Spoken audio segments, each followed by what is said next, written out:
Halo, Assalamualaikum warahmatullahi wabarakatuh. Selamat datang di channel Amazing Info. Teman-teman semua, sesuai dengan namanya, channel ini menyediakan info-info yang luar biasa, yang menarik untuk teman-teman simak, mulai dari info ilmu pengetahuan, teknologi, permainan, dan juga info-info seputar pariwisata atau tempat-tempat wisata yang luar biasa yang berada di seluruh Indonesia. Nah, untuk kesempatan kali ini, teman-teman semua ya, saya akan memberikan info yang cukup menarik nih, terutama untuk teman-teman yang berada di dunia kerja, para praktisi HR, atau para dosen, dan juga para mahasiswa se-Indonesia Raya.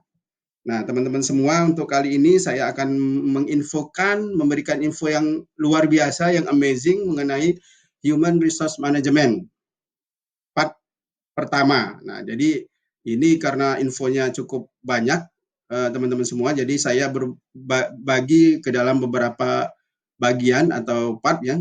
Nah, untuk info-info kelanjutan dari part 2, part 3, dan seterusnya, teman-teman silakan subscribe channel saya ini, sehingga teman-teman tidak ketinggalan info-info menarik lainnya.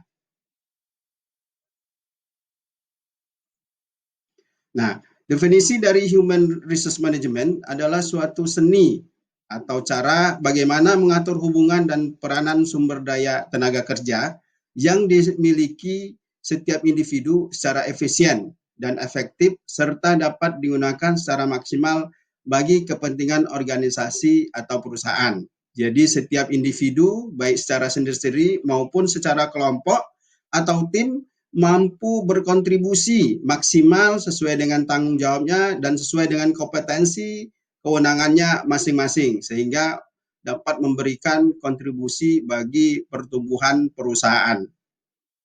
Nah, kemudian teman-teman semua ya, ada evolusi Human Resource Management, itu mulai dari tahun 1890-an sampai dengan 1913, itu masih sangat sederhana, yaitu berupa welfare officer. Nah, welfare officer ini hanya memberikan imbalan-imbalan kepada pekerja.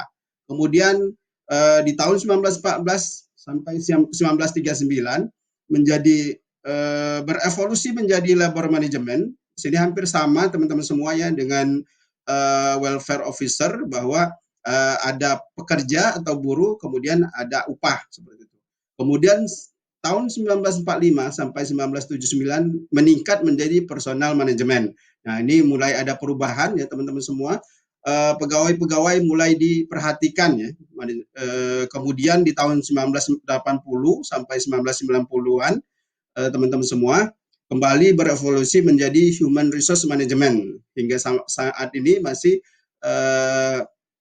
menganut kaidah human resource management. Di sini kembali meningkat ya, ada peningkatan bahwa sumber daya manusia atau karyawan-karyawan di suatu perusahaan sudah sangat diperhatikan kesejahteraannya, baik kesejahteraan individu maupun kesejahteraan keluarga dari pegawai sendiri.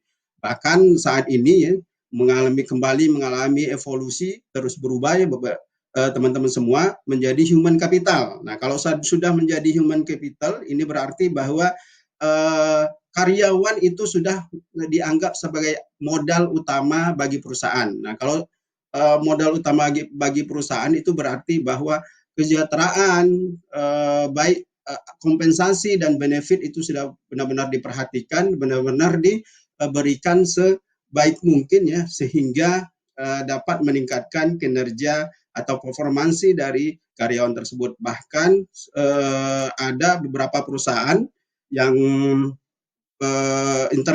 perusahaan internasional atau perusahaan multinasional itu sudah menganut azas human resource business partner. Nah, ini lebih tinggi lagi ya teman-teman semua, bahwa setiap pengelola human resource itu adalah partner bagi manajer-manajer lini. Artinya mereka harus mampu memberikan inputan-inputan, rekomendasi-rekomendasi untuk perbaikan dari lingkungan kerja unitnya, seperti itu. Nah, kemudian sebetulnya ada 4 peran penting menurut Dave Ulrich. Nah, Dev Urlik ini teman-teman semuanya merupakan pakar Human Resource Management internasional ya Bapak semua, yang buku-buku yang diterbitkan oleh beliau itu menjadi referensi bagi dosen ya dan juga praktisi mahasiswa di seluruh dunia. Nah, menurut beliau ada 4 peran penting dari Human Resource Management. Yang pertama adalah sebagai change agent sebagai agen perubahan. Jadi seorang pengelola human resource itu bertanggung jawab terhadap perubahan-perubahan di organisasinya atau di perusahaannya, mulai dari mendelivery perubahan-perubahan tersebut kepada semua pegawai atau semua karyawan hingga memantau dari proses perubahan-perubahan tersebut sehingga dapat diterima oleh semua karyawan. Kemudian sebagai employee champion. Nah, employee champion ini berarti setiap pengelola human resource itu bertanggung jawab terhadap hubungan antar karyawan, hubungan antara karyawan dan manajemen, kemudian hubungan antara karyawan dengan karyawan sehingga tercipta lingkungan kerja yang kondusif. Kemudian sebagai administrative expert. Nah, artinya di sini pengelola human resource harus bertanggung jawab terhadap pemberian atau strategi kompensasi dan benefit sehingga pegawai atau karyawan-karyawan dapat meningkat kesejahteraannya sehingga nanti dapat meningkatkan performa atau kinerja dari semua karyawan dan juga secara eksternal itu dapat meningkatkan daya tarik perusahaan untuk menjaring talent-talent terbaik dari luar untuk bergabung di perusahaan. Kemudian yang keempat adalah peran sebagai strategic partner. Nah, di sini hampir sama tadi seperti yang saya sebutkan tadi sebagai business partner. Ini merupakan partner strategik bagi manajer-manajer lini, para pengambil keputusan. Artinya bahwa pengelola HR itu harus mampu mengelola data human capital yang ada untuk menjadi inputan bagi manajer-manajer lini, referensi bagi manajer-manajer lini, atau rekomendasi penting bagi manajer lini guna perbaikan kinerja dan lingkungan kerja.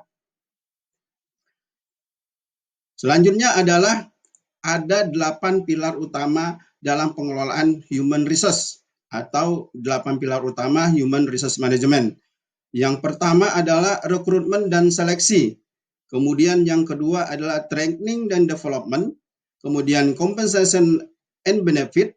Kemudian performance management, career planning, kemudian employee relation, kemudian separation management, dan personal administrative on and HRIS. Nah, apa saja penjelasan dari ke-8 pilar tersebut yang mendasari dari visi, misi, dan strategi sebuah perusahaan akan saya sampaikan ke part kedua berikutnya.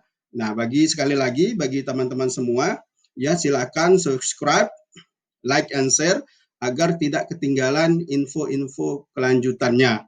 Demikian info kali ini, teman-teman semua. Selamat bekerja, selamat belajar, dan salam sehat semua.